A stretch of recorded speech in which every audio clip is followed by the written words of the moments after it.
Welcome to Keep Betting. We're going to discuss the Wednesday, February 1st college basketball slate. We're going to make these videos daily until the end of March Madness. So if you enjoy this kind of content and information, be sure to subscribe and check out the channel daily to get these kind of posts every day.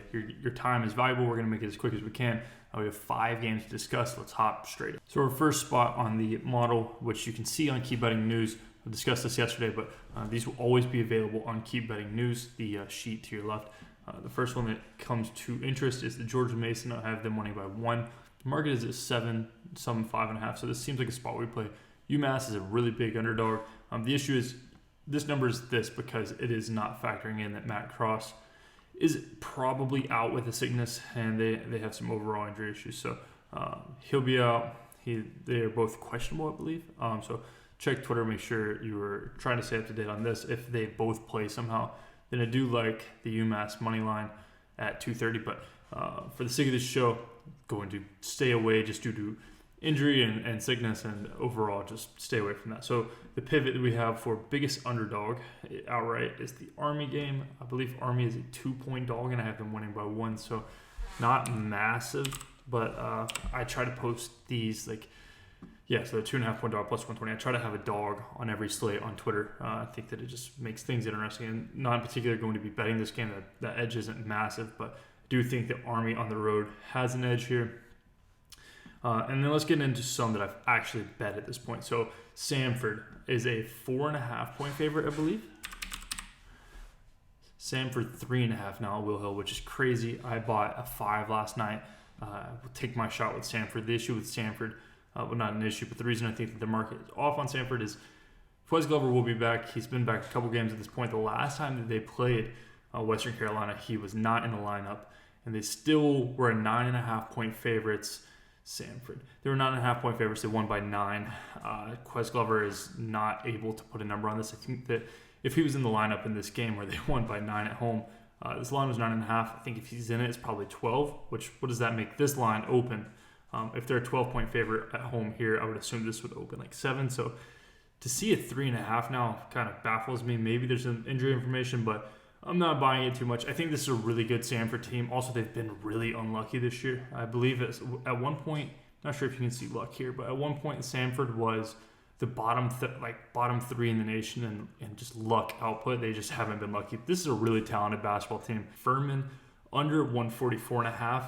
I have this 144.5 or 144.7. It is 154 at this point. The market is 154. I like the under at 154 a lot. I really don't understand this line. I got a 152.5. We played Chattanooga, 2 weeks ago at this point.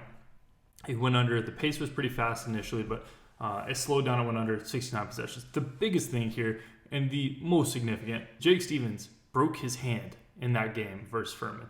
So this went under. Jake Stevens broke his hand. He is the offense, as you can see by every metric. He is everything. Jake Stevens is a really good basketball player. So I don't think that this number has adjusted enough to the fact that a 7-footer who's going to cause a lot of issues. Chattanooga that needs the 3-ball to fall on the road. I like fading these teams that need the 3-ball to fall. And then one final one, the Georgia Tech Louisville games. The thing here is the market really has not liked Louisville. And at this point, it looks like they are buying in on this Louisville team. I just think it's interesting. I had this at 6. It's at 2. I think Georgia Tech's a pretty talented basketball team overall. And I'm not getting that with Louisville by any means. They're not. L. Ellis is a really good basketball player, and I feel bad for the kid. He is a really good basketball player. The issue is Georgia Tech is scrappy. They've lost a ton of games in a row. So I do understand 1-10 in conference. And Pastner's on the hot seat for sure. But I think that they have the pieces to step up and guard L. Ellis. They have the size to guard most of this team, and I'm just not at all buying this Louisville. To get 2 just seems crazy. I don't know what the market saw to be buying in on them. I am not.